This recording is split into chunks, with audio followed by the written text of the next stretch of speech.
والصلاة والسلام على أشرف الأنبياء والمرسلين سيدنا مولانا محمد وعلى آله وصحبه أجمعين. سبحانك لا علم لنا إلا ما علمتنا إنك أنت العليم الحكيم. رب اشرح لي صدري ويسر لي أمري واحلل عقدة من لساني يفقهوا قولي وسدد لساني واهد قلبي بحق سيدنا مولانا محمد والصحبه والآل. Ma'asyiral hadirin hadirat, para tokoh masyarakat, para asatidz, para ibu-ibu sekalian yang kesemuanya insyaallah diberkahi dan dimuliakan oleh Allah. Mudah-mudahan kehadiran kita ini, majelis kita ini akan menjadi saksi di hari kesaksian bahwa kita adalah pecinta majelis sholawat, pecinta majelis zikir, pecinta majelis ilmu pengetahuan agama. Walaupun sedang diguyur hujan, tapi tidak menyurutkan semangat untuk talaqul ilm. Mudah-mudahan ini merupakan guyuran rahmat Allah SWT. Dan kita terbilang dan tergolong orang-orang yang akan selalu mendapatkan rahmat Allah. Amin ya rabbal alamin. Menyambung kaji kita akan apa yang telah dituangkan oleh Sayyidi wa Imam Sayyid Muhammad bin Alawi Al-Maliki tentang keutamaan sikap haji di dalam kehidupan di dunia ini, menjunjung tinggi akan harkat diri sebagai manusia yang telah Allah Subhanahu wa taala muliakan. Laqad karramna bani Adam. Maka kemuliaan yang Allah telah anugerahkan kepada kita ini jangan pernah kita hinakan, jangan pernah kita nistakan untuk apapun itu. Jadilah manusia yang terhormat sebagai hamba Allah, terhormat di mata manusia, dan insya Allah terhormat di mata Allah. Ya. Sampailah kita pada hadis yang sumber periwayatannya dari Sayyidina Abi Hurairah radhiyallahu anhu. Wa an Abi Hurairah radhiyallahu anhu qala Rasulullah sallallahu alaihi wasallam, urida alayya awwalu thalathatin yadkhuluna al-jannah wa awwalu thalathatin yadkhuluna an-nar. Hadis yang sumber periwayatannya dari sahabat Abi Hurairah radhiyallahu anhu, di mana beliau berkata, sungguh telah bersabda junjunganku baginda Rasul sallallahu alaihi wasallam. Sabda Rasul, uridha alayya, ditayangkan untukku. Artinya Allah buka tabir hijab sehingga Rasul sallallahu alaihi wasallam dapat melihat sesuatu yang ia merupakan bagian dari alam gaib. Maka saat itu ditayangkan untuk Rasul, diperlihatkan untuk Rasul sallallahu alaihi wasallam 3 golongan orang yang pertama masuk surga. Mudah-mudahan kita tergolong dari 3 golongan ini. Dan pada saat yang sama Allah juga tayangkan untuk Rasulullah, diperlihatkan untuk Rasul 3 golongan orang yang pertama masuk neraka.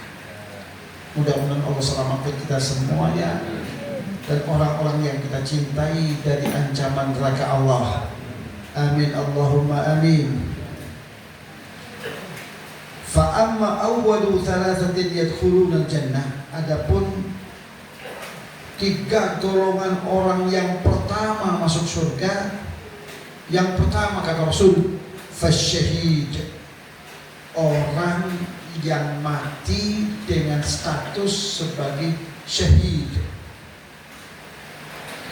Nah, syahid ini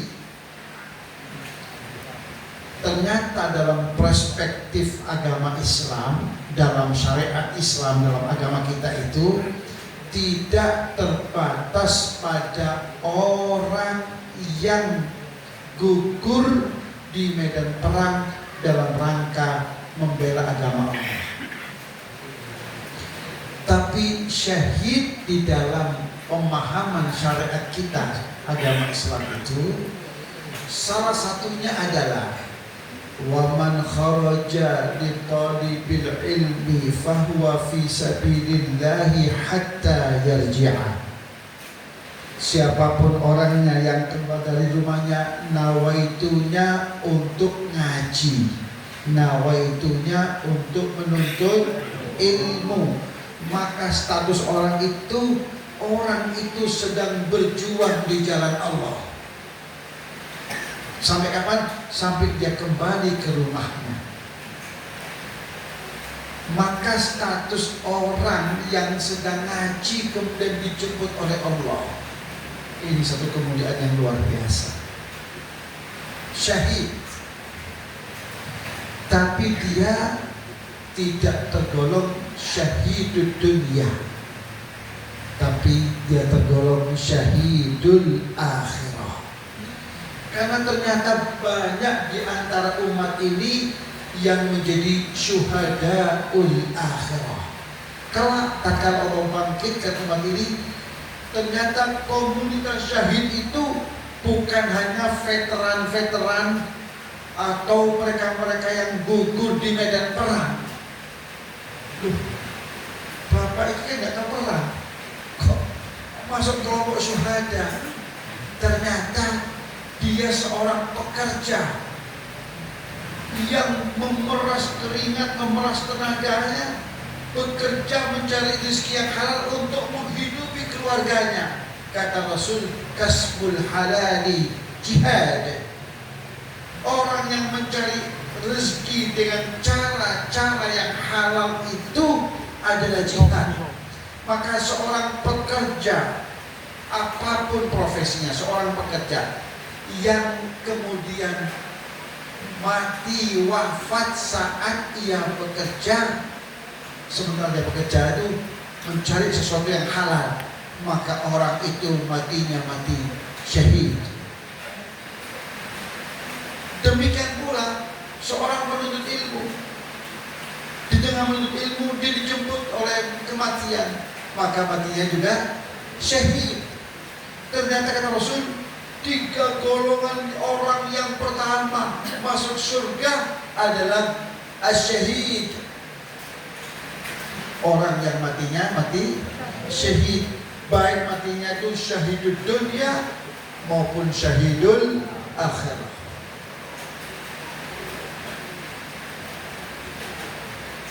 Yang kedua, wa abdun mamlukun ahsana ibadata rabbih wa nasahha li sayyidihi. Yang kedua, budak sahaya. Hari ini nggak ada perbudakan itu ya. Yang ada semi perbudakan, semi, tidak 100%. Iya, ada perusahaan yang pekerjanya kalau sholat Jumat dipotong gajinya. Perbudakan tidak? Merampas hak-haknya untuk menjalankan agamanya. Telat 1 menit dipotong gajinya 20%. Terjadi hari ini di negeri kita ini, yang mayoritas umat Islam, tapi sampai tidak bisa berbuat apa-apa. Sampai mayoritas tapi kayak untuk hutaun ka hutais sail, kayak untuk segoro, kayak untuknya apa itu? Untuknya banjir itu. Iya, akeh tapi mubadir, tidak bisa berbuat banyak. Protes oleh Islam ya. Yang lebih dahsyatnya lagi, pemilik perusahaannya seorang perempuan. Tak bisa berbuat apa-apa kita. Nah, maka orang yang bekerja, tidak lagi berbicara budak, pekerja yang hari ini harus disiplin waktu, kalau enggak dipotong gajinya, itu sama dengan perbudakan. Nah, sang pekerja ahsana ibadat Rabbi, dia bekerja tapi enggak lupa akan kewajiban agamanya. Tidak pernah menomorduakan nilai-nilai agamanya, kewajiban agamanya. Maka tidak ada alasan dia untuk meninggalkan sholat karena sebuah pekerjaan. Pekerja yang ia terikat, mamluk di sini artinya bukan lagi dari marbut, karena perbudakan sudah tidak ada. Apa yang terjadi? Pekerja yang terikat dengan kontrak kerjanya. Terikat tidak? Terikat. Tidak bisa apa-apa. Iya. Itu kayak Messi, kayak Cristiano Ronaldo. Itu budak-budak. Dia melanggar kontraknya, dipotong. Cuman budak yang bergengsi. Ya, udah elit. Iya. Nah, naiknya mobil Lamborghini, iya. Jet pribadi. Tapi statusnya tetap budak.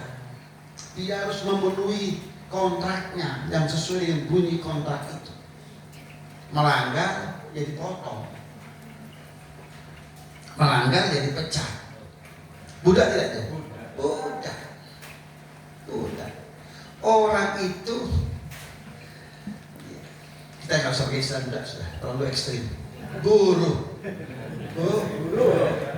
Selama kita makan gaji, walaupun dasnya 3 meter menurun ke bawah ini, jasi rangkep itu, tetap lek mangan gaji namanya buruh di bawah undang-undang perburuan. Selama dia bukan pemegang saham, bukan pemilik perusahaan, maka dia buruh. Nah, abdun buruh mamlukun yang terikat dengan undang-undang perburuan tadi itu. Akan tetapi dia ahsana ibadat Rabbihi, tapi dia tetap menjalankan kewajiban agamanya dengan baik. Tidak pernah menomorduakan sholat misalnya begitu. Itu termasuk ahsana ibadat Rabbi. Wa nasoha li sayyidih, bahkan dia memberikan masukan. Wahai bapak, aturan bapak ini sudah merampas hak-hak kami sebagai manusia. Memberikan masukan. Nasoha, ya, nggak perlu demo, berikan masukan saja. Ya, kami ini hidup di negeri yang undang-undangnya melindungi hak-hak kami sebagai manusia untuk menjalankan nilai-nilai agama kami. Diberikan masukan. Nasoha li sayyidihi, memberikan masukan positif untuk sang tuan, sang pemilik perusahaan, ya, sang sang penguasa. Ternyata pegawai yang seperti ini adalah masuk kategori orang yang pertama masuk surga. Rupanya bukan yang jidatnya hitam, sing soboy masjid, sing nek nyekel tasbih, zikir sampai muru untuk ini. Bukan itu ternyata. Ternyata seorang buruh yang menjalankan nilai-nilai agamanya dengan baik, tidak pernah meninggalkan kewajiban agamanya karena pekerjaan. Nah, ini manusia hebat di mata Allah. Dia termasuk 3 manusia, orang yang pertama menjejakkan kakinya di bumi surga Allah. Yang ketiga, wa'afifun muta'afifun du'iyal, orang yang tetap aji, menjaga tinggi-tinggi kehormatan dirinya, tidak pernah menggadaikan dirinya, kehormatan dirinya hanya untuk sesuap nasi. Adalah afifun, orang yang aji, muta'afifun, yang selalu menjaga keajiannya, padahal dia du'iyalin, gak punya kiri, sementara anggota keluarganya banyak, tapi dia tidak pernah meminta-minta, tidak pernah menggadaikan kehormatan dirinya hanya untuk sesuap nasi. Ternyata orang seperti ini adalah masuk nominasi orang yang pertama akan masuk surga Allah. Kalau begitu agama kita ini mendorong kita supaya menjadi pribadi-pribadi yang aji, orang-orang yang punya kehormatan diri dan selalu menjaga kehormatan dirinya. Mudah-mudahan kita semua tergolong berbilang orang-orang yang selalu menjaga kehormatan diri kita. Nggak mudah untuk menggadaikan kehormatan diri kita. Maka Islam mendorong supaya kita ini menjadi pekerja-pekerja, bukan pengangguran, bukan benalu, bukan hidupnya mengandalkan orang lain. Masih bisa bernafas, punya tenaga, gunakan tenaga Anda itu untuk memenuhi kebutuhan Anda. Kira-kira seperti itu. Jadi tiga manusia yang pertama yang masuk surga adalah, yang pertama asyahid, yang kedua afifun muta'affif, yang ketiga afifun muta'affifun du'iyal, yang ketiga pekerja yang baik yang menjalankan kewajibannya sebagai pekerja dan tidak pernah menyia-nyiakan kewajiban agamanya.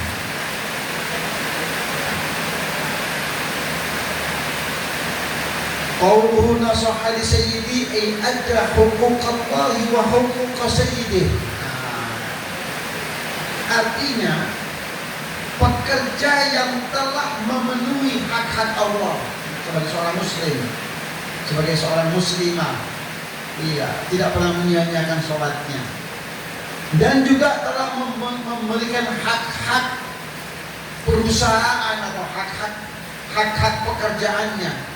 Jadi tidak ke masjid lalu mencuri waktu pekerjaan, mari sholat ngeleset di sini. Itu korupsi waktu. Itu kalau saya nanti etika, nggak sah etika sampean.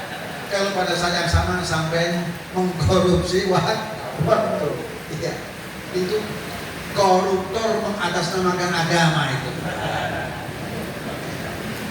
Ya, itu banyak saya lihat itu ya, di masjid-masjid yang bersebelahan dengan pasar, ya, bohor keseng etika. Ya. Tetapi pekerja yang memenuhi hak-hak Allah dan hak-hak di perusahaan di mana dia bekerja, ini ternyata orang yang agung di mata Allah, istimewa di mata Allah. Saking istimewanya maka dia termasuk tiga manusia yang pertama kali masuk surga Allah Subhanahu wa ta'ala. Kemudian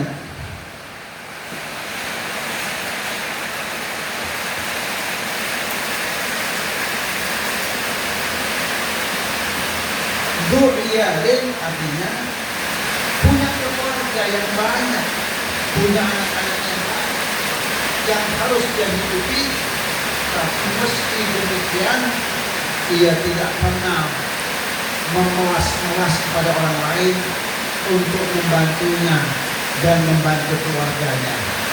Orang yang bersungguh-sungguh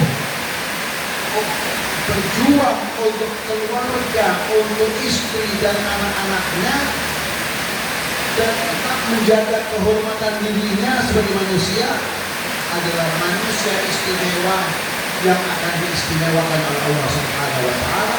Ia tergolong orang yang pertama masuk surga Allah Subhanahu wa Ta'ala.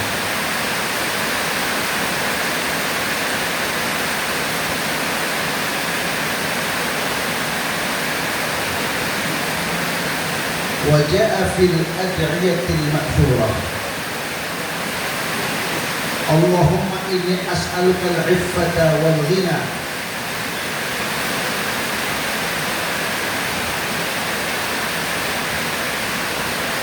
والمتعفف يده عليا كما جاء في الحديث اليد العليا خير من اليد السفلى. Sementara telah tertera di dalam doa-doa yang diajarkan oleh baginda Rasulullah SAW, yang diwariskan kepada para sahabat kemudian mewariskan kepada para tabi'in kemudian mewariskan kepada tabi'in hingga kepada kita, sehingga doa-doa itu disebut dengan al-ad'iyatul ma'thurah, doa-doa peninggalan baginda Rasulullah SAW yang diwariskan kepada sahabat diwariskan kepada tabi'in diwariskan kepada tabi'in hingga kepada kita. Nah, di antara doa-doa itu adalah Allahumma inni as'alukal iffata wal ghina. Ya Allah, ya Tuhanku, sungguh aku senantiasa memohon kepadamu al-iffata, sifat yang aji, supaya tetap menjaga keajian diri ini, supaya tetap terhormat jadi manusia. Hidup sekali berikanlah aku kehormatan diri, wal ghina, dan kekayaan. Kekayaan itu tidak harus berlimpah materi, karena Nabi mengatakan al-ghina ghina nafsi. Orang yang kaya itu adalah orang yang telah dikayakan oleh Allah hati dan jiwanya.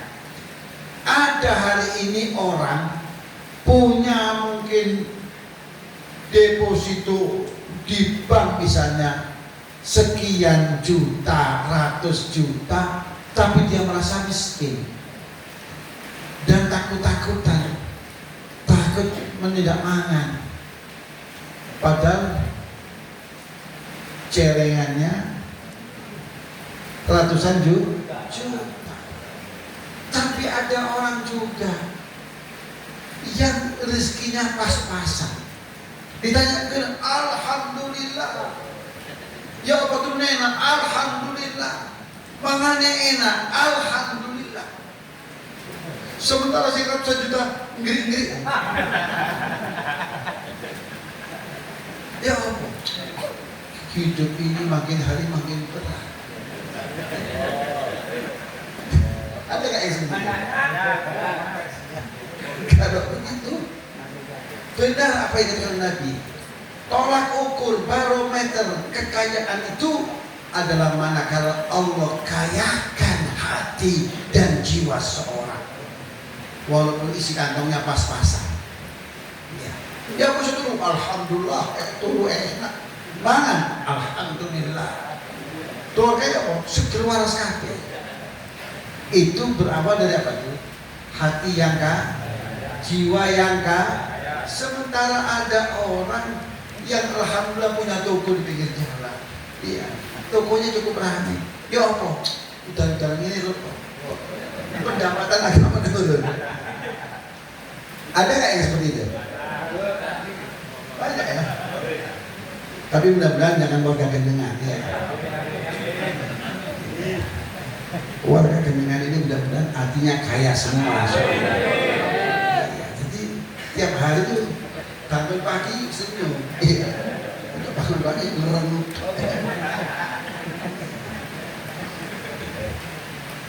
Amin Allahumma amin.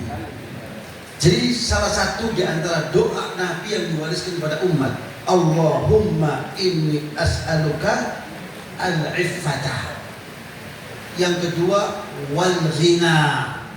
Ya Allah, aku senantiasa mohon kepadamu sikap aji, supaya orang itu menghormati saya walaupun saya papa dan miskin. Tapi orang masih menaruh foto.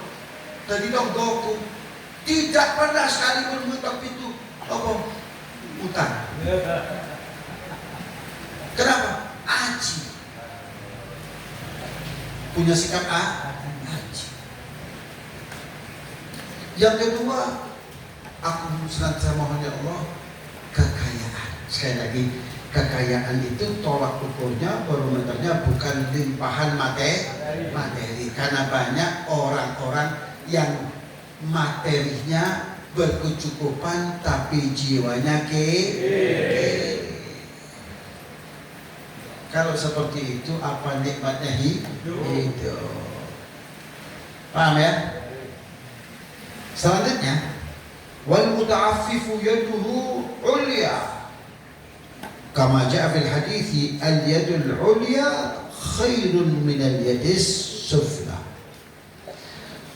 Sementara orang yang bersikap aji tadi itu menjaga kehormatan dirinya, nggak sombong, bukan berarti sombong, menjaga kehormatan diri agar orang lain tidak menghinanya. Itu yaduhu ulya, tangannya selalu di atas.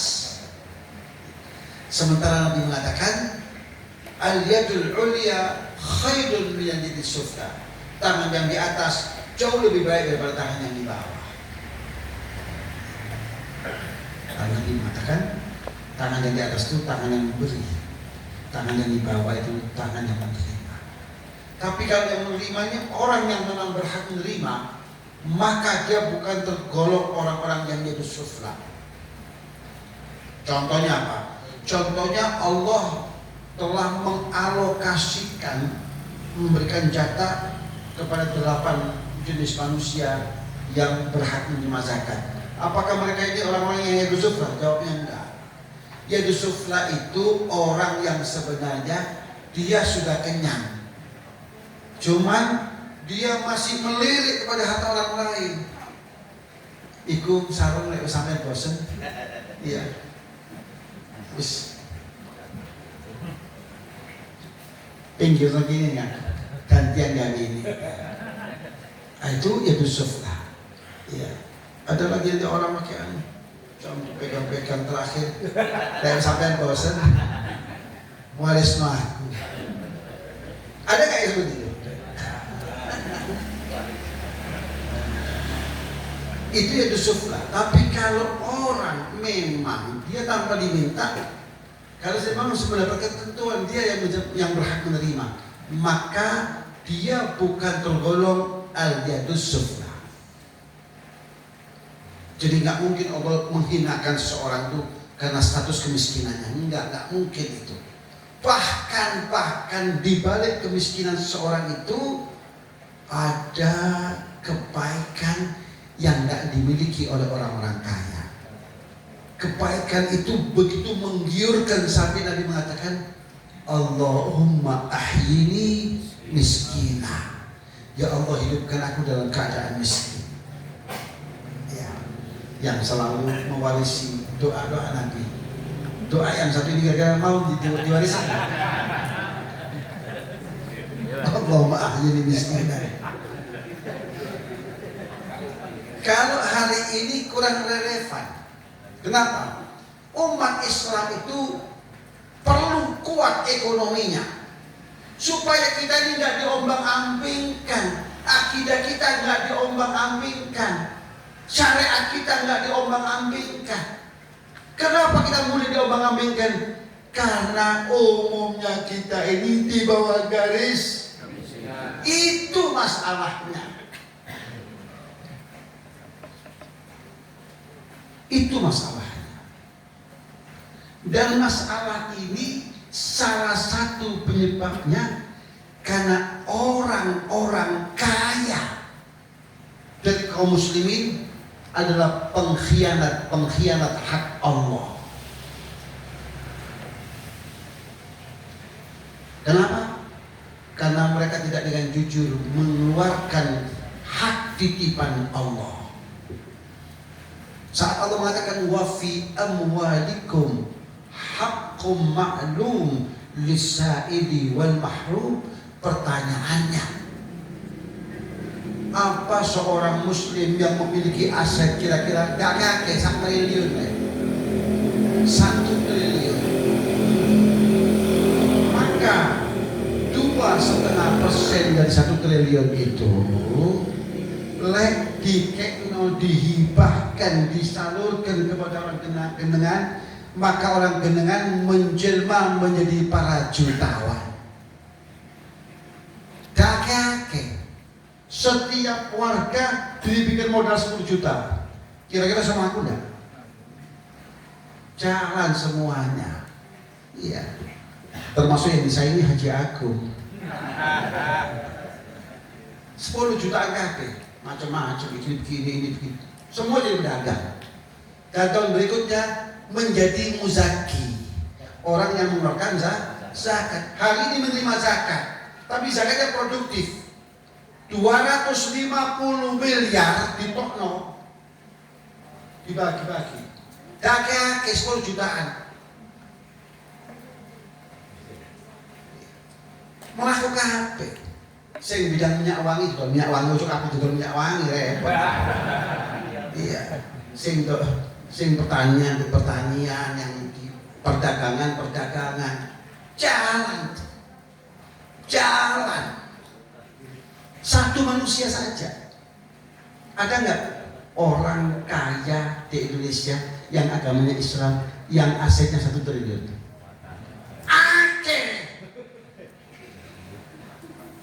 Wong korupsi laptop saja sudah mencapai 9,9 T. Itu cuma laptop. Laptop. Banyak. Nah kalau tiap tahun dikeluarkan 25 miliar dengan benar, dan orang Indonesia Muslim yang kiri nggak ada. Jadi mereka orang kaya itu adalah pengkhianat hak Allah, hak titipan Allah. Jadi kalau kita mengatakan mengkhianati siapa? Yang mengkhianati hak Allah yang dititipkan kepada Anda, yang itu punya orang-orang miskin, yang 8 asraf ini. Iya. Engkau kiai ini dibius, terus Pak Kiai berangkat umroh keluarga, sudah. Pokoknya Pak Kiai bisa memunculkan apa itu nama baik untuk saya. Wes Kiai ini kampanye, kaji fulan luar biasa, mambu surga. Gitu kan, di umroh kita keluarga mambu surga. Ini masalahnya. Jadi kita katakan bahwa Allah mahir miskinan nggak relevan untuk kita itu. Ya. Kita ini Allah maksudnya ghina saja. Al-iffa wal ghina, al-iffa wal ghina, al-iffa wal ghina. Iya. So kita nak kenangan, masya Allah. Iya. Iya. Gak khawatir kudanan. Tutup teror tak di permanen. Utang terus saya opo sadik ini bocor apa tidak? Iya. Kemudian wal muta'affifu al-mustaghni billah al-qani bima a'tahu maulah yardahu Allah wa yaftahu lahu baba rahmatih wa yarzuquhu Allahu al-ghina wa sa'adah wa yamla'u qalbahu imanan wa qana'ah. Dan orang yang bersikap aji itu al-mustaghni billah,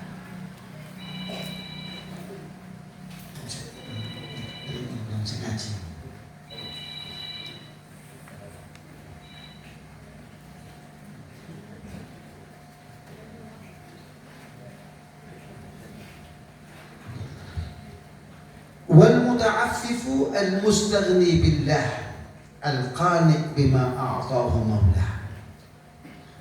Dan orang yang bersikap aji itu al-mustaghni billah, yang orang yang merasa cukup, dicukupi oleh Allah, sandang pangannya cukup, dan Allah selalu mencukupi sesuai dengan janjinya. Wa ma min dabbatin fil ardi illa 'ala Allahi rizquha.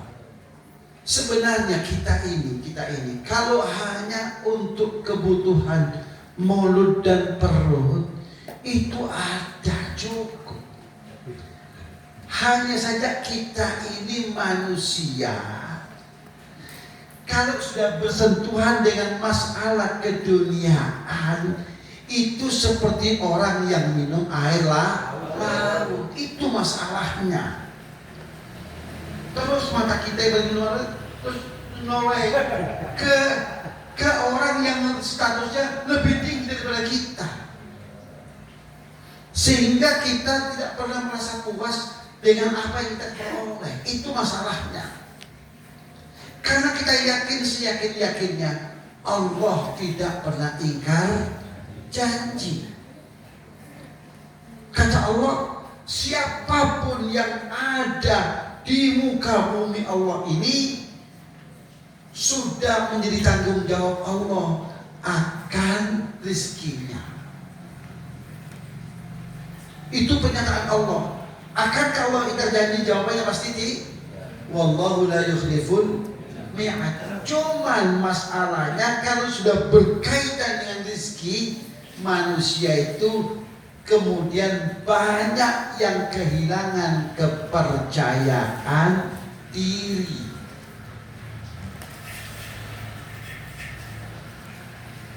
Hingga Allah Subhanahu wa ta'ala sampai bersumpah yang berkaitan rezeki. Wa fis samaa'i rizqukum wa ma tu'adun. Kata para malaikat, sungguh keterlaluan anak Adam, bangsa manusia itu. Saking tidak percaya di Gusti Pangeran, sampai Allah itu bersumpah yang berkaitan dengan rezeki. Maka para malaikat kode-kode. Manusia. Mungkin dengan kau yang percaya. Yang berkaitan dengan masalah mulut dan perut, sampai Allah bersumpah. Wa fis samaa'i rizqukum wa ma tu'adun. Allah sudah jamin, tapi masih saja kita ini tidak percaya. Itu yang itu. Kenapa tidak percaya? Karena itu penyakit bawaan tadi itu. Kita tidak pernah mensyukuri dan merasa puas dengan apa yang sudah kita peroleh. Selalu kita ini melirik kepada orang yang statusnya di atas kita. Itu yang berkaitan dengan materi duniawi. Tapi begitu berkaitan dengan hal-hal yang bersifat keakhiratan, kita datar. Oh, paling pura-pura itu. Sopo masjid pura-pura. Begitu. Nggak ada keinginan untuk nyalip dia. Untuk seperti dia nggak ada. Tapi begitu ada tonggo gue sepeda motor anyar, kapan awak-awakan sih? Begitu kita tonggo masjid, tonggo sekitar masjid, pura-pura. Betul tidak? Itu penyakit kita sebagai manusia. Siapapun Anda, apapun status Anda, apapun strata pendidikan Anda, apapun strata sosial Anda, itu penyakit bawaan. Itu yang perlu kita obati. Paham ya? Nah, maka al-muta'affif al-mustaghni billah, orang yang tetap menjaga kehormatan dirinya, yang merasa cukup dengan apa yang telah Allah janjikan padanya, al-qani', yang selalu puas dan nerimo, itu qani'. Iya, yang qanaah bima a'tahu maula, dengan apa-apa yang telah Allah berikan kepadanya, yakin itu yang terbaik.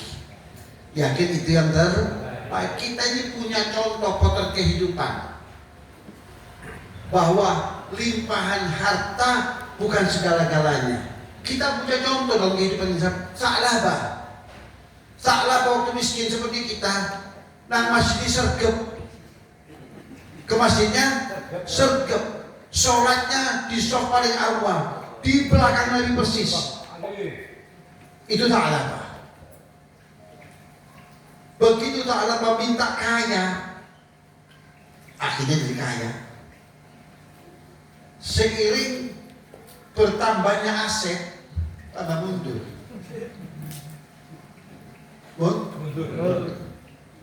Tambah asetnya tambah mundur. Tambah asetnya tambah mundur. Saking mundurnya sampai kehilangan 1 rakaat. 1 rakaat. Padahal selama ini takbiratul ihramnya bersama imam.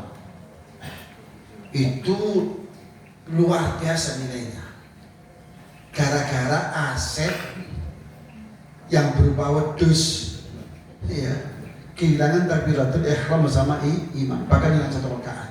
Tambah asetnya hanya kehilangan 1 waktu. Tambah wis 5 waktu hilang, tinggal Jumatan. Tambah asetnya tambah, aduh Sofi, setahun sekali. Ini potret, ini contoh. Dan Sa'labah hari ini banyak, namun dengan alasan yang lain. Kenapa? Sibuk. Saya demi anak-anak saya ambil lembur demi masa depan anak-anak. Banyak nggak yang begitu? Tak koper tahlilan, tak koper maulidan, tak koper pengajian, tak koper kumpul-kumpul, alasan sibuk bekerja. Hakikatnya sama dengan Sa'labah. Berarti apa? Ini orang tidak jodoh, tidak cocok dengan sugi. Iya, sebagaimana hadis Rasulullah SAW. Wa rajulun la yasluhu illa faqrun in aghnaytuhu afsadtuhu. Ada orang yang onderdilnya memang onderdilnya itu seperti itu. Iya, onderdilnya cukup dengan kesederhanaan. Iya. Karburatornya cuman kapasitasnya 1000 cc. Iya, digas 1500 koko. Tidak cocok. Itu seperti Sa'labah. Hari ini tidak cocok sampai besok gitu. Kenapa?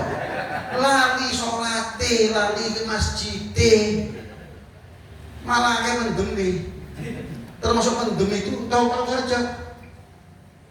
Saya baru merasakan hidup. Kenapa? Sekarang saya baru merasakan hidup. Maaf kata, setelah dia bisa melaksanakan hal-hal yang haram. Justru dari ungkapannya apa tuh? Sekarang saya baru merasakan hidup.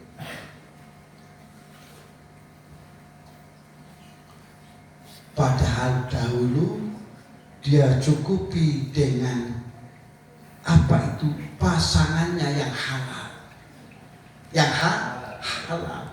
Kini ada pasangan yang tidak halal, dia justru mengatakan sekarang saya baru merasakan kebahagiaan yang seutuhnya. Tatkala dia terjerumus dalam perzinaan, waliyadzubillah ta'ala. Kalau begitu kekayaan cocok saja buat orang ini. Nggak cocok. Bahkan ada yang lebih ekstrim dari ibadah ini. Apa itu? Kita ini dulu punya majelis, namanya Majelis Bengkel Iman. Ya, di daerah Tretes. Sebulan sekali saya kadang-kadang tanya-tanya sama sahibul majelis. Oh, alhamdulillah Ustaz, ada perbaikan. Alhamdulillah, memang itu yang kita sasar. Tiba-tiba saya tanya, waduh, payah Ustaz, kenapa? Marah lagi. Loh kenapa? Tapi bukan menjadi orang-orang turis asing, bukan. Turis lokal. Siapa turis lokal ini? Orang-orang yang dapat ganti rugi Lapindo.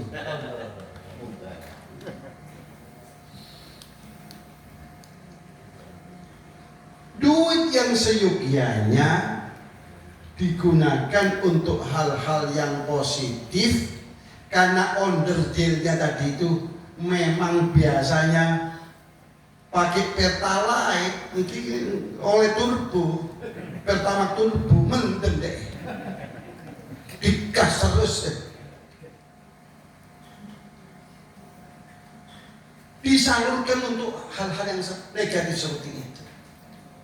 Nah ini kan contoh-contoh bahwa ada manusia itu yang memang cocoknya adalah kesederhanaan. Oleh karena itu kalau minta harta itu minta harta yang barokah, supaya sampai tidak mendem, tidak lali ngincak lemah. Ada istilahnya OKB, orang kaya baru. Apa? Lali ngincak lemah, ngapang terus. Ini orang nggak cocok jadi orang kaya. Mentalnya bukan mental orang kaya. Jadi kalau minta kepada Allah, minta rezeki yang barokah. Karena limpahan rezeki belum tentu akan membawa kita kepada kebahagiaan. Setuju? Setuju? Siapa yang keberatan? Ada yang keberatan? Ini kenyataan hidup. Betul tidak? Kenyataannya seperti itu. Banyak orang yang tiba-tiba kaya, mendemnya gak ditoa. Iya, mendem keadaan tadi itu. Ngawur, kabeh tuku, ngomong iso tuku. Termasuk yang haram dibeli. Ini laporan dari Sahibul Majlis yang diterima sana. Wah marah, tulis lokal, apa? Korban Lapindo.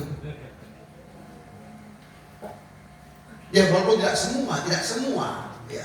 Tidak, saya yakin tidak semua. Ya, tapi pergeseran nilai-nilai akhlak dan moral itu terjadi dari korban Lapindo itu terjadi. Bukan hanya korban rumah tertutup lumpur, tidak, tapi akhlak yang tertutup lumpur juga banyak.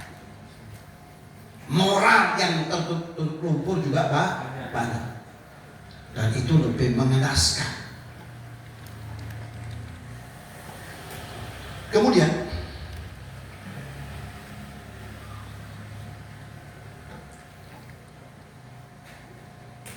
yardahullahu wa yaftahu lahu baba rahmatih. Orang yang aji dan yang mencukupi diri dengan apa yang datangnya dari Allah itu, Allah akan senantiasa ridho kepadanya dan Allah senantiasa akan membukakan untuknya pintu kerahmatannya. Maka pintu rahmat Allah itu dapat dibuka dengan sikap kita dalam kehidupan ini. Kalau kita itu termasuk orang yang mau menerima, ya, dan bersikap aji, tidak neko-neko, itu sikap yang akan selalu membuka pintu rahmat Allah untuk diri kita. Maka kita terbilang ke golongan orang-orang yang selalu rahmatnya Allah. Wa yarzuquhu Allahul ghina wa sa'adah, dan Allah senantiasa akan memberikan rizki padanya, kekayaan dan kebahagiaan. Sekali lagi, kekayaan di sini tidak identik dengan limpahan materi, tumpukan uang, tapi yang dikayakan oleh Allah adalah jiwa dan hatinya. Yang jelas Allah akan senantiasa memberikan kepadanya kebahagiaan. Wa yamla'u qalbahu imanan wa qana'atan, serta Allah akan selalu memenuhi hatinya dengan sikap qanaah dan keimanan. Keimanan qanaah, imannya semakin kuat, semakin tegar ia, dan semakin bisa menerima apa yang menjadi suratan takdir untuk dirinya. Itu bukan berarti sudah pasrah, enggak. Silakan Anda berikhtiar, silakan Anda berusaha semaksimal dan seoptimal mungkin dan itu tidak mencederai sifat-sifat qanaah. Sifat qanaah itu adalah setelah kita berupaya berusaha semaksimal mungkin, seoptimal mungkin, lalu kita lihat kok nggak ada perubahan. Wah, rupanya kita nggak bisa dengan jalur konvensional, jalur yang syar'i nggak bisa. Mesti apa tuh? Ambil jalan pintas. Maka kemudian dia melakukan penyimpangan agama. Itu sikap yang mencederai sifat qanaah.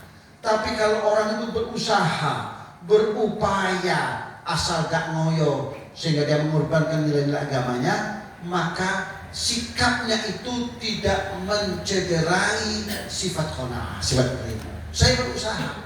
Allah memerintahkan kita untuk berikhtiar. Iya. Famshu fi manakibiha wa kulu min rizqihi wa ilaihi nusyur. Iya. Allah Subhanahu wa taala mengatakan misalnya, fa idza qudiyatis shalatu fantashiru fil ardi. Ya. Wabtaghu min fadlih. Selesai sholat, intashiru fil ardi. Jangan duduk lama-lama di masjid, kalau enggak intashiru fil ardi. Wes, sing yang punya toko buka tokonya kembali, sing pasaran, sing dodol ludus, sing dodol sapi, mumpung dekat Idul Adha. Enggak duduk di masjid, enggak. Perintah Allah fantashiru fil ardi. Kita kembali kepada realita kehidupan, menekuni bidang masing-masing. Wabtaghu min fadlillah. Nah, saat kita nawaitu dari rezeki itu, hakikat yang jadi kita cari itu apa? Uang? Enggak, bukan. Kita ini sebagai muslim diperintahkan oleh Allah, ada yang lebih berharga dari duit. Apa itu? Fadlullah, anugerah Allah. Maka sekecil apa perolehan kita, di situ ada nilai fadlullah. Fadlullah itu kalau kita konversi ke rupiah, nggak ada bilangannya. Apa itu 1 juta? Apa itu 100 juta? Apa itu 1 miliar? Bukan ukurannya rupiah itu. Maka seberapapun kecilnya perolehan itu, tetap di situ ada nilai fadlullah, anugerah Allah. Fadlullah itulah yang akan menjamin kesejahteraan kita, kebahagiaan kita, ketenangan hidup kita. Kau kudu agak duit kalau kita rasa dan gelisah. Tapi kalau dengan fadlullah, insya Allah hidup ini sebagaimana yang kita inginkan dan kita harapkan. Hidup tenang, damai, tercukupi segala sesuatunya. Dan itu karena fadlullah. Dan itu yang kita cari. Wabtaghu min fadlillah. Cari itu fadl Allah. Allah tidak mengatakan cari uang, tapi cari fadl Allah. Itu yang kita cari. Jadi kita nggak perlu kongkiran dengan teman-teman kita. Orang bilang, kok akeh kon? Enggak seperti itu. Anda yang Anda peroleh fadlullah sesuai dengan porsi Anda. Saya yang saya peroleh dari fadlullah sesuai dengan porsi saya. Karena ini ukurannya bukan berapa rupiah, berapa nominalnya, tidak. Tapi sebesar apa, selayak apa kita layak memperoleh fadlullah itu. Dan yakinlah dengan fadlullah itulah kebahagiaan akan kita capai, kesuksesan akan kita capai. Kemudian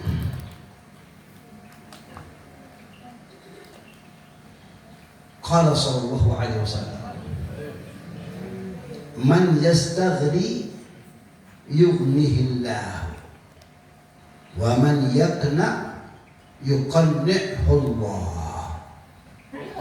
Nabi bersabda, siapapun orangnya yang merasa tercukupi oleh karunia Allah, maka Allah akan senantiasa mencukupi apa yang menjadi kebutuhannya. Apa yang menjadi kebutuhan kita, Allah akan cukupi. Apa? Sikap kita bahwa Allah berjanji untuk memenuhi apa yang menjadi kebutuhan, maka Allah benar-benar akan mencukupi apa yang menjadi kebutuhan kita. Waman yaqna, dan barang siapa yang bersikap qanaah, nerima dengan apa yang sudah Allah tentukan, yuqanni'ahullahu, maka Allah akan berikan sikap qanaah itu kepadanya. Maka dia akan menjelma menjadi manusia yang berapapun, sekecil apapun atau sebesar apapun rizki yang diberikan oleh Allah, dia akan mampu untuk mensyukurinya. Itulah qanaah. Wa fi riwayatin wa man ista'affa yu'iffahullah wa man yastaghni yughnihillah wa man yatasabbar yusabbirhullah wa man a'tallah wa ma a'tallahu ahadan ata'an huwa khairun lahu wa awsa'a minas sabri. Dalam riwayat yang lain dikatakan, dan barang siapa yang bersikap aji, Allah akan menjadikan dirinya terhormat. Dan barang siapa yang mencukupi dirinya dengan apa yang telah Allah berikan kepadanya, maka Allah akan mencukupi apa yang menjadi kebutuhannya. Yughnihillahu. Wa man yatasabbar, barang siapa yang berupaya, berusaha untuk bersikap sabar. Jadi sabar itu bukan anugerah, rezeki tiba enggak, tapi perlu proses dan pelatihan. Mencoba, berupaya untuk menekan emosinya, berusaha, berupaya untuk menekan gejolak hatinya. Itu ya sabar. Mencoba untuk bersikap sabar, maka Allah akan hadirkan sikap kesabaran itu untuk dirinya. Yusabbirullah, maka Allah akan jadikan dirinya sebagai orang yang penyabar.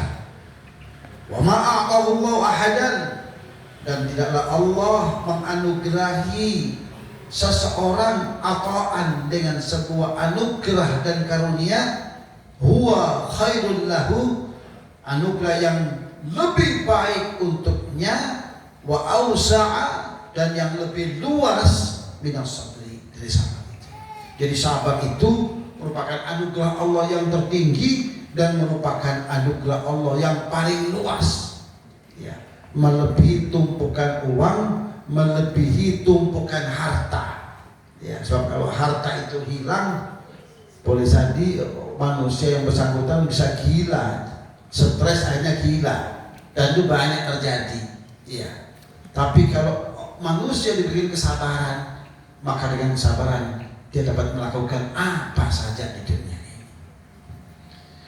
Qauluhu man yatasabbar ay yu'aliju fis sabri wa yatakallafuhu ala dhikril 'aishi wa ghairihi min makarihid dunya. Arti yatasabbar itu adalah yu'aliju fis sabri, dia berupaya, berusaha, ya, untuk menjadikan dirinya sabar. Wa yatakallafu, memang memaksa, ya, menekan emosinya, menekan gejolak hatinya, dipaksakan, memang dilatih apa? Ala dzikril 'aish, ya, yaitu menghadapi kehidupan yang serba sulit, ya, yang serba sempit, kehidupan yang sempit dan sulit. Wa ghairi, dan yang lain-lain, min makarihid dunya, dari hal-hal yang tidak mengenakkan di dunia ini.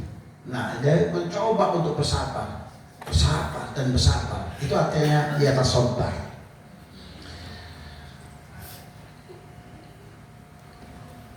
Yusabbir, wa qawluhu yusabbirhullahu ay yarzuquhullahu sabra. Artinya sabar itu Allah akan menganugerahkan kepadanya sifat kesabaran. Wa qala ba'dhum man yatlubul 'iffa 'an as-su'al wa lam yudhhir al-faqra yusayyirhu Allahu 'afifan. Wa man tawaqqa wa adhara al-istighna' 'anil khalqi mala Allahu qalbahu ghinan.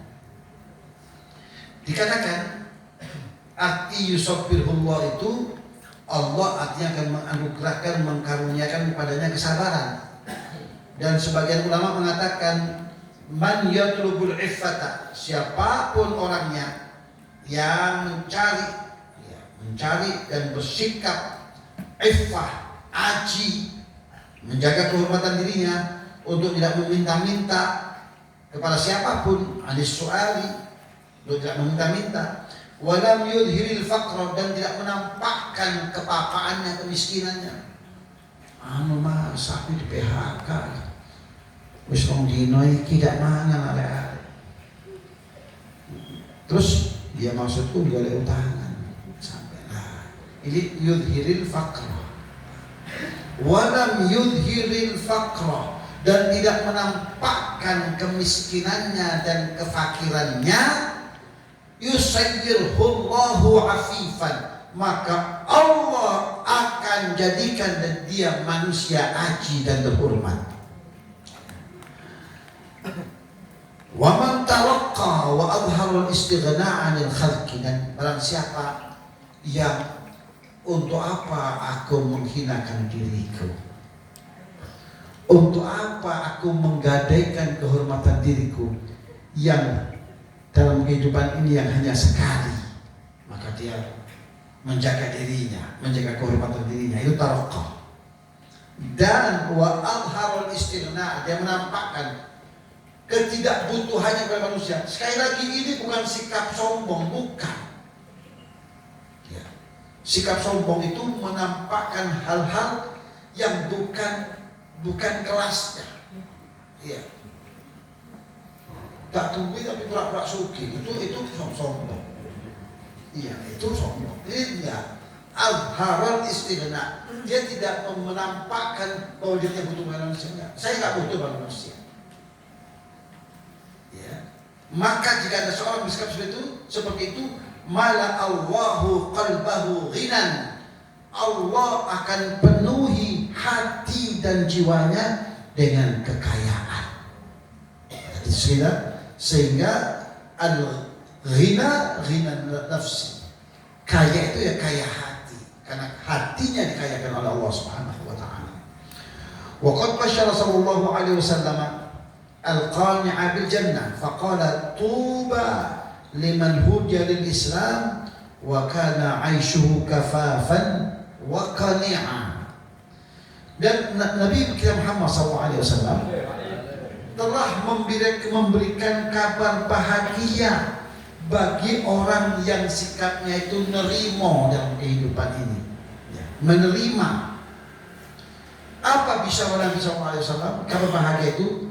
Nabi akan tanggung mengabarkan kepada orang yang bersikap nerimo itu bahwa surga Allah telah menantinya. Engkau wahai orang yang menerima adalah calon tetap penghuni surga Allah. Dan orang yang punya kapasitas seperti ini hanyalah Rasul kita Muhammad SAW.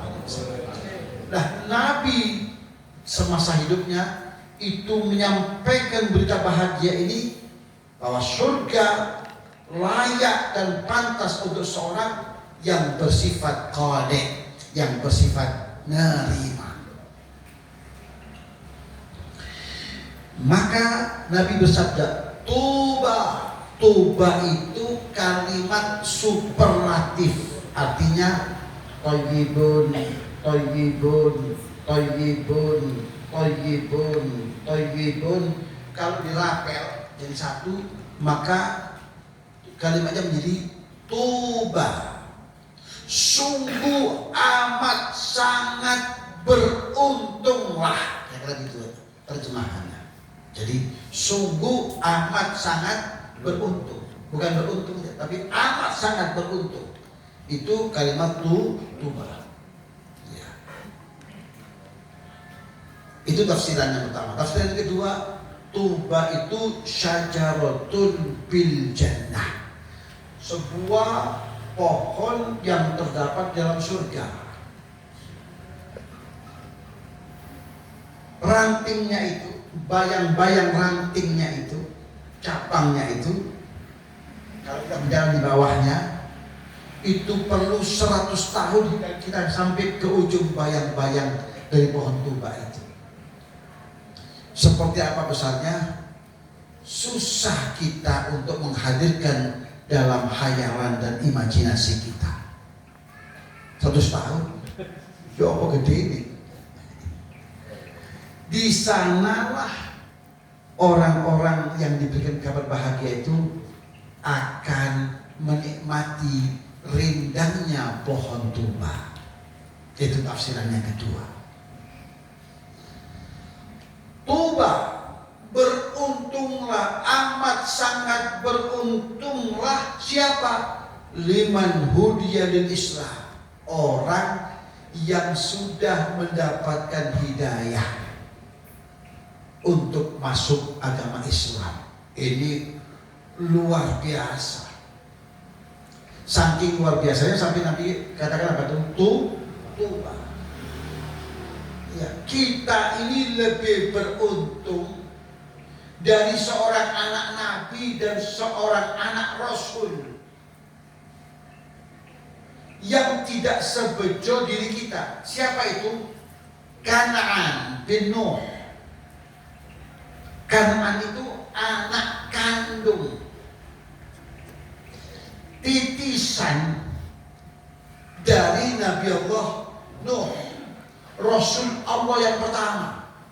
Ternyata nasibnya tidak sebejo sampean. Alhamdulillah. Kita ini kalau dihitung-hitung adalah orang yang lebih beruntung, berkali-kali lebih beruntung ketimbang sosok yang pernah begitu dekat dengan Nabi. Siapa dia? Abu Lahab. Dari sisi kebangsaannya Quraisy, warga masyarakat terhormat, gak tanggung-tanggung, paman Nabi, tapi bukan orang yang dipilih oleh Allah untuk menerima keislaman. Justru sing dipilih sampai ya, sing tampilannya tidak meyakinkan. Dihitung, perawakan. Iya. Kenapa disebut Abu Lahab? Abu Lahab itu karena kulitnya putih, kemerah-merahan, merah merona, maka disebut Lahab. Artinya putih yang kemerah-merahan, sampai tidak jelas warnanya, putih tidak, ireng tidak, abu-abu. Dari fisik jauh, tapi justru kita yang bejo. Kenapa? Kita yang dipilih oleh Allah untuk menerima sifat keislaman, hudiyah lil Islam. Wa kana aishuhu kafafan, kemudian kehidupannya itu cukup saja, nggak berlebihan, cukup. Artinya cukup itu gini, sandang, pangan cukup. Iya. Apa yang menjadi kebutuhan kita dan kebutuhan anak kita cukup, itu aja kafaf. Tidak sampai utang-utang, minta-minta. Itu kata kafaf. Dan kita bisa menerimanya. Dan waqani'ah, tidak neko-neko. Kepingin koyok fulan ini apa? Bisa dapat ini. Ya, tak hujanan musim hujan. Kalian jejak tak semangat dewi. Tidak seperti itu. Dan neko-neko. Allah berikan dia rezeki berupa sepeda motor, dia syukuri alhamdulillah. Itu kafaf. Ketimbang toko sebelah sini. Iya, ini saya kasih. Iya. Alhamdulillah. Dan neko-neko udah lihat. Fortune kapan? Iya. Awal-awal disotui. Bahkan saking Rasulullah dalam mimpi pun tidak.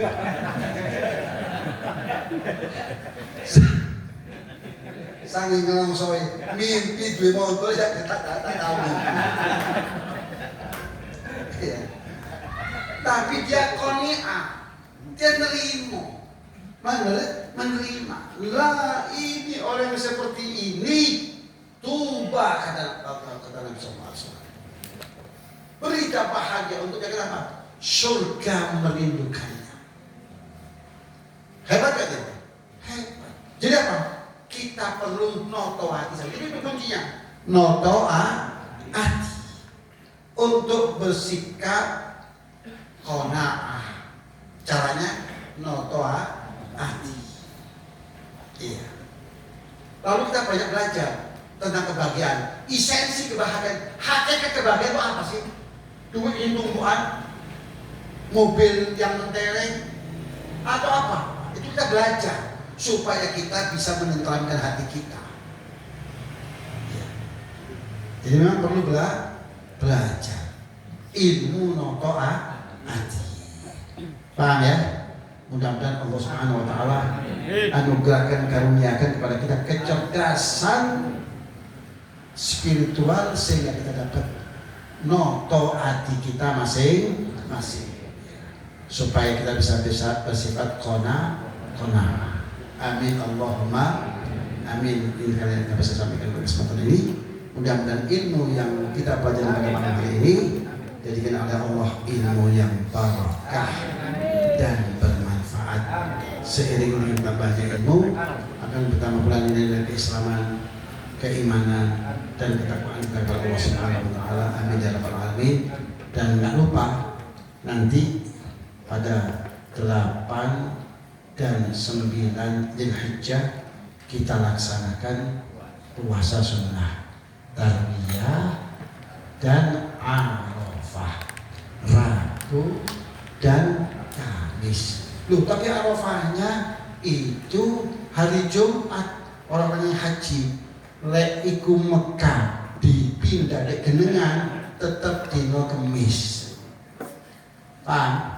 Jadi tidak berkaitan dengan tempat tapi dengan waktu. Arafah artinya tanggal 9. Bukan Arafah karena orang lagi ikut di Arafah lalu kita puasa, enggak. Tidak ada kaitannya. Jadi jangan dengarkan itu Arafah kan hari Jumat, masa kita hari Kamis puasanya. Sampai perlu ngaji minggu malam supaya faham. Wallahu a'lam bishawab. Sirrul Fatihah.